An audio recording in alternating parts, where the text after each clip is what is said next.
नमस्कार। आवाज 24 न्यूज के इस लाइव सेगमेंट में आपका स्वागत है। और आज जिस मुद्दे पर हम लाइव और एक्सक्लूसिव करने वाले हैं वो काफी ही अहम मुद्दा है। जी हां, आप जैसा कि जान रहे हैं कि विगत 2 दिनों से रसिया और यूक्रेन के बीच जो है महायुद्ध जारी है, छिड़ा हुआ है। चारों तरफ से यूक्रेन को रशिया सेना ने घेर रखा है। तोप, टैंक और हवाई जहाज और रॉकेट से दागे जा रहे हैं गोले यूक्रेन पर। जी हां, भले ही ये दो देशों की वर्चस्वता की लड़ाई हो, मगर सत्य तो यह है कि नतीजा जो भी मिले वहां की आम आवाम और आम जो जनता है वो भुक्तभोगी होती है। इसी प्रकार भारत के कई ऐसे छात्र हैं जो यूक्रेन में रहकर अपनी शिक्षा पूरी कर रहे थे और इस युद्ध के हालात में आज भारतीय छात्र भी वहां पर विवश और मजबूर होकर के अलग अलग जगहों पर छुपे बैठे हैं और गुहार लगा रहे हैं भारत की सरकार से कि किसी भी तरह उन्हें रेस्क्यू करके अपने देश, अपने राज्य वापस लाया जाए। तो आवाज 24 न्यूज आज यूक्रेन से सीधा लाइव करने वाला है और भारत के ही कुछ ऐसे छात्र जो पीछे विगत कई वर्षों से, कई दिनों, कई महीनों से यूक्रेन में रहकर अपनी शिक्षा को पूरी कर रहे थे और आज हमारे साथ लाइव सीधा यूक्रेन से भारत के कुछ छात्र जुड़ेंगे। तो चलिए हम उनसे आपको रूबरू कराते हैं और जानते हैं कि यूक्रेन और रसिया के इस महायुद्ध के बीच भारतीय छात्रों के हालात क्या है, वो किस हालात में अभी वहां हैं और क्या चाहते हैं भारत के सरकार से। तो सबसे पहले हम स्वागत करना चाहेंगे अनवर रजा जी का। अनवर रजा जी, जी सर। और दूसरे जो हमारे यूक्रेन से जो जुड़ रहे हैं उनका भी हम स्वागत करेंगे। अनवर रजा जी और वसीम अकरम जी हैं। आप दोनों का स्वागत है आवाज 24 न्यूज के इस प्लेटफॉर्म पे। हम लाइव जुड़े हुए हैं यूक्रेन से। सबसे पहले हम अनवर रजा जी से जानना चाहेंगे, आप बतलाएं कि यूक्रेन में आप अभी कहां पर मौजूद हैं, कब से आप यूक्रेन में रह रहे हैं और यहाँ की जो अभी जो वर्तमान हालात है यूक्रेन में वो किस तरह के हैं। जी सर, मेरा नाम मोहम्मद अनवर रेजा अंसारी है। मैं जी यहाँ पर fourth course V N Karazin Kharkiv national university, जो कि खारकिव सिटी में स्थित है, वहाँ से बोल रहा हूँ। अभी सर जी यहाँ के मौजूदा हालात बहुत ही ज़्यादा बदतर हैं सर। हम लोगों को सर बंकर में कुछ बॉम्ब शेल्टर है और जगह नहीं मिलने पर जो मेट्रो है, जो कि सबवे है, उसके अंदर में जाके रहना पड़ रहा है। फिलहाल तो मैं अपने हॉस्टल, जो कि यहीं खारकिव में ही है, सिटी से थोड़ी दूर, तो उसके अंदर हूँ। और वहाँ पे हर हॉस्टल के नीचे बंकर जो बना है उसमें सारे स्टूडेंट को रखा गया है। जी, तो फिर फिलहाल मैं यहीं पे अनवर हूँ। रजा जी, आप यूक्रेन में कब से रह रहे हैं वहां पर और क्या जी वहां सर। पर आप किस तरह की पढ़ाई कर रहे हैं। हाँ सर, मैं एमबीबीएस का छात्र हूँ। मैं 2018 में यहाँ पर एडमिशन एमबीबीएस में लिया था। और तो अभी 2 साल और बाकी हैं हमारे स्टडी को। मोहम्मद अनवर जी, ये बतलाइए कि अभी तो 2 दिन से जो युद्ध के हालात है रसिया और यूक्रेन के बीच, जो राजधानी कीव है वहां तक रसिया की सेना पहुंच चुकी है और जहां जी तक सर। जो लेटेस्ट जानकारी है, बहुत ही तीव्र गति से रशियन सेना जो है कब्जा कर रही है राजधानी पर। आप जी लोगों सर। के साथ जो ये हालात शुरू हुए हैं वो आप जिस एरिया में है वहां पे वर्तमान किस तरह के हालात हैं अभी। जी सर, यहाँ पे भी हालात बहुत ही बदतर है। फिलहाल तो मैं अपने हॉस्टल में हूँ, अपने जो भी सीनियर हमारे हैं तो उन लोग के साथ फिलहाल तो सुरक्षित हूँ। लेकिन यहाँ पर सर राशन पानी का उतना सारा इंतजाम जो है वो कभी भी खत्म हो सकता है। ठीक है सर। और जी जहाँ पर हम लोग हैं वहाँ पे 2 दिनों से, जैसा कि कल यहाँ के टाइम से 5 बजे से ही पूरे गोले दागे जा रहे थे, तो जिसकी आवाज से हम लोगों की नींद खुली थी सर। और तब से कंटिन्यूअस अभी तक हो ही रहा है सर हमला। और पहले तो आपके साथ। टैंक। जी सर। पहले जो है आपके साथ टैंक किस। वगैरह की आवाज आ रही थी, लेकिन बाद जी। में सर मिसाइल वगैरह का भी गिरने का, हमारे जहाँ पर हम लोगों का अपार्टमेंट है, अभी तो वहाँ अपार्टमेंट में नहीं हूँ, लेकिन उसके पास भी गिरने के, मतलब मिसाइल गिरने की आवाज आई है, सूचना मिली है सर। तो आप ये बतलाएं कि आपके साथ भारत से मूल के जो रिलेटेड जो भी छात्र हैं कितने छात्र होंगे, क्या आप लोग हॉस्टल में या यूनिवर्सिटी कैंपस वगैरह में किस तरह की व्यवस्थाएं हैं आप लोगों के लिए अभी वहाँ। सर अभी तो जहाँ पर करंट हम लोग हैं, यहाँ पर 4 हॉस्टल है और चारों हॉस्टल के नीचे बंकर है, जिसमें करीब करीब हर हॉस्टल में 300 के राउंड स्टूडेंट हैं। तो अप्रोक्सीमेट 1000 से 1200 स्टूडेंट फिलहाल के लिए हम लोग यहाँ पे रुके हुए हैं हॉस्टल के अंदर। बहुत सारे छात्र जो है सर, उन वो जो अपार्टमेंट में रहते हैं उन लोगों को जगह नहीं मिली और हॉस्टल नहीं पहुंच पाए, तो वो मेट्रो सबवे के अंदर ही चले गए हैं। जी। दूसरे जो जी सर। छात्र हमारे साथ स्क्रीन पर हैं, आप अपना परिचय देंगे? जी, मेरा नाम तशव्वुर आलम है। मैं जी। लुगांस में रहता हूँ। लुगांस के 5th ईयर का स्टूडेंट हूँ मैं। और मैं प्रेजेंट में लुगांस में हूँ। और लुगांस की हालत तो आप लोग को पता ही होगा, देख ही रखा होगा कि लुगांस का सबसे ज्यादा बुरा हाल है। और कल सुबह जब मैं सो ही रहा था, मतलब लगभग 5 बज रहे थे, तो उस वक्त ज्यादातर तो सो ही रहे होते हैं। तो 3 धमाके हुए। तो 3 धमाके, वही धमाके की आवाज से मैं उठा। फिर मैं देखा तो चारों तरफ वही हाल था, सन्नाटा पसरा हुआ था। तो उसके वजह से जी। पूरे डर का माहौल था। पूरे दिन तो ऐसे ही निकल गया डर के माहौलों में। फिर शाम में, फिर जब घर वाले ने थोड़े बातचीत हुई, तो फिर उसने बताया कि कोई नहीं, अभी वैसे ही रहो, फिर जैसा भी है सिचुएशन उसी हिसाब से रहो। तब तक फिर शाम में फिर एक धमाका हुआ। तो इस वजह से यानी सोच भी नहीं सकता आदमी कि कब क्या हो जाए। और फिर मेरे पास ज्यादा उतना ना राशन है ना कुछ है, क्योंकि बाहर निकलो तो बाहर में भी प्रॉब्लम है। तो इसलिए हम कहीं बाहर भी नहीं निकल सकते, कुछ सामान भी नहीं ला सकते हैं। तो और फिर एटीएम वगैरह में भी पैसे नहीं है। अब सामान के लिए पैसे चाहिए, अब पैसे तो एटीएम में है ही नहीं, तो फिर अब वो भी दिक्कत है। तो इसकी वजह से बहुत सारी प्रॉब्लम है। और मैं चाहता हूँ कि बस यहाँ से किसी तरह से निकाला जाए। ना यहाँ पे कोई वैसा सुविधा है कहीं पे रहने का, फिर बस ये बता रखा कि जहाँ पे शेल्टर वगैरह है वहीं पे छुप के रहो। लेकिन उसमें भी कितने देर आदमी रह सकता है, क्योंकि कुछ मिल बिल्कुल। ही नहीं रहा खाने पीने का। बिना मिले तो कुछ हो ही नहीं सकता है। तो कितने दिन हम रह सकते हैं ये सब चीजों की वजह से, इन सब चीजों के आप बिना। ये आप ये बतलाएं कि भारतीय दूतावास के तरफ से कोई ऐसी पहल की गई है आप लोगों के लिए कि आप इतना दिन वेट कीजिए और हम कोई वैकल्पिक व्यवस्था करते हैं? अभी जी, तो उस लेटेस्ट जो अपडेट है, जो भारत सरकार व्यवस्था कर रही है आप लोगों के लिए, आप लोग कितने दूर हैं बॉर्डर से? जी, मैं तो बॉर्डर के पास ही हूँ। लुगांस रशिया के बॉर्डर के पास ही है। बस मेरे से बॉर्डर 150 किलोमीटर दूर है। मैं तो बिल्कुल ही पास हूँ। और अभी तो एम्बेसी वाले ने कहा कि एयरलिफ्ट होने की बात हो रही है। तो अब देखता हूँ फिर हो क्या होता क्या है। अभी तक तो सिर्फ बोला गया है। बाकी अब देखते हैं, इंतजार उसी का कर रहे हैं एम्बेसी वाले का।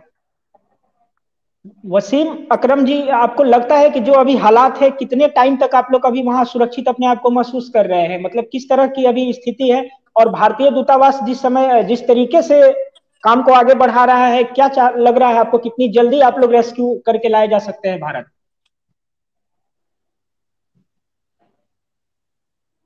मेरी आवाज आ रही है वसीम जी? यस सर, आ रही। व, वसीम जी को मेरी आवाज आ रही है? अनवर जी? जी सर। हाँ, मैं ये जानना चाह रहा था, मेरे मेरे सवाल को आपने सुना होगा।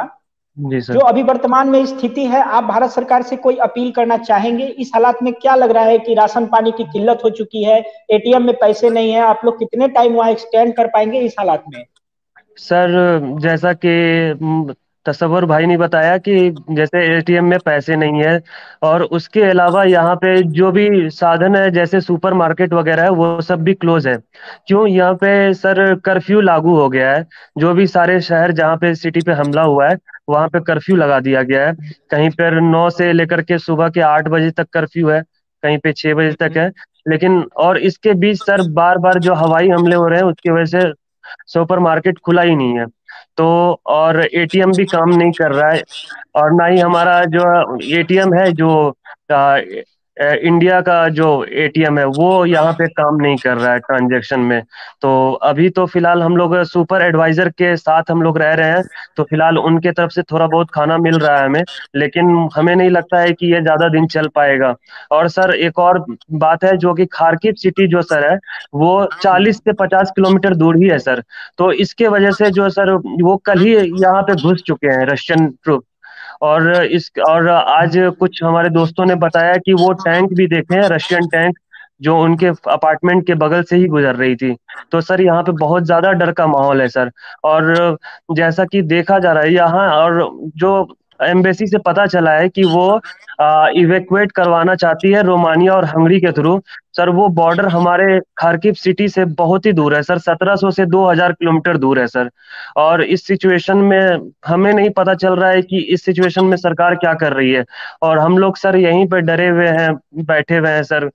क्या ही कर सकते हैं सर, बार बार क्या सायरन बज रहा है आपको सर तो। जी, जी सर। मैं समझ सकता हूं कि वहां के जो हालात हैं उसकी कल्पना कोई बाहर बैठा हुआ व्यक्ति नहीं कर सकता है, क्योंकि युद्ध के गंभीर हालात हैं। और जी आप सर। सभी भारतीय छात्र उस हालात के बीच अपने अपनी स्थितियों को दर्शा रहे हैं और जी सर। काफी हिम्मत के साथ दर्शा रहे हैं। हम जानना चाहेंगे, क्या भारत में जो आपका घर है, आप घर के लोगों से बात कर पा रहे हैं? उन लोगों को क्या आप दिलासा दे रहे हैं? उन लोगों की तरफ से किस तरह के मैसेज आपको मिल रहे हैं? सर घर पे बात करने पे सर तो क्या ही बोल सकता हूँ मैं। जो भी बोल रहा हूँ थोड़ा बहुत बताता हूँ, बाकी सारा झूठ बोल देता हूँ कि हम लोग सर यहाँ पे बहुत सुरक्षित है। लेकिन ऐसा नहीं है सर। जैसा कि ऐसा माहौल है इस बीच सर, जो हवाई हमले हो रहे हैं उसमें वो देख के तो नहीं चल रहा है कि किस पे वो गिरेगा बम, किस पे नहीं गिरेगा सर।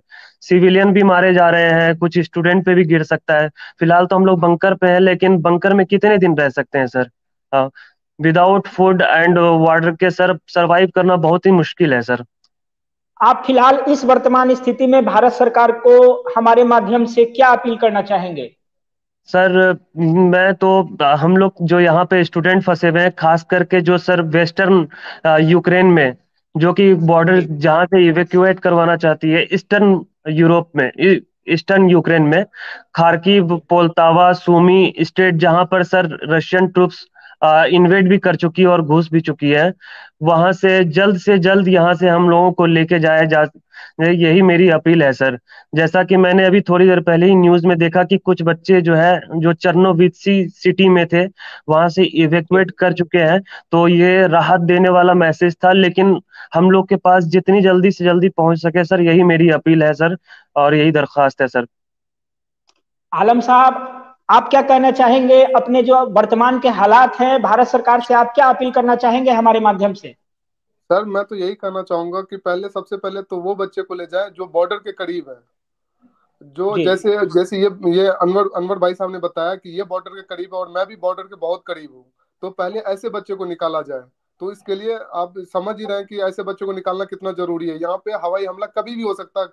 ये पता नहीं कि अभी आपके साथ मैं बैठा हूँ, कुछ कुछ सेकंड के अंदर ही मेरा भी कुछ भी हो सकता है। तो इसीलिए सबसे पहले बॉर्डर के बच्चों को निकाला जाए। और फिर मेरे से जहाँ पे इवाकुएट करने की बात हो रही है, तो यहाँ से कम ये यहाँ से 2500 किलोमीटर दूर है। अब ये हमें समझ में नहीं आ रहा है, ये 2500 किलोमीटर हम जाएंगे कैसे? वहां तक पहुंचेंगे तब तो मुझे वहां से एयरलिफ्ट किया जाएगा। लेकिन यहाँ से ये पहुंचने बहुत के लिए बड़ी वहां। समस्या है कि अलग अलग क्षेत्रों में छात्र अपने अपने तरीके से किसी भी तरह जो है समय काट रहे हैं, मगर बस जहां से वही है। भारतीय भारतीय सेवा जहां से आप लोगों को उपलब्ध होगी, वहां तक का जो आवागमन का साधन है, क्या वहां पर अभी रोड पर जो है कोई भी कम्युनिकेशन या रोडवेज पर गाड़ियां वगैरह ये सब चल रही है एक दूसरे जगह जाने के लिए? नहीं, कुछ भी नहीं चल रहा, सब कुछ बंद है। तो अब ये जी, समझ में नहीं आ रहा कि वहां से जाए कैसे जाए। तो फिर अभी कुछ मेरे जो दोस्त हैं जो यहाँ पे मेरे साथ ही हैं, तो एम्बेसी वाले से कांटेक्ट हुआ। तो एम्बेसी वाले ने कहा कि किसी तरह करके तुम लोग यहाँ से फिर दूसरे सिटी में आओ, वहां से फिर हम तुम लोग को इवाकुएट करते हैं। लेकिन हम लोग ने किसी बस वाले जो भी है वैसा, तो मैंने उन लोगों से कांटेक्ट करने की कोशिश किया, तो उन लोगों ने सीधे मना कर दिया कि हम नहीं जा सकते लेकर के। अभी ऐसे सिचुएशन में मैं ये सब रिस्क नहीं ले सकता। तो अब ये समझ में नहीं आ रहा कि यहाँ से वहां तक हम लोग जाएं तो जाए कैसे। अब वहां से जाएंगे जब भी तो आगे फिर कुछ एयरलिफ्ट होगा, लेकिन वहां तक जाने के लिए भी हम लोग के पास वैसा कुछ नहीं है। तो इसीलिए मैं यही चाहता हूँ इंडियन गवर्नमेंट से, सबसे पहले मुझे, यानी जितने भी बॉर्डर वाले बच्चे हैं वो सबको निकाला जी। जाए।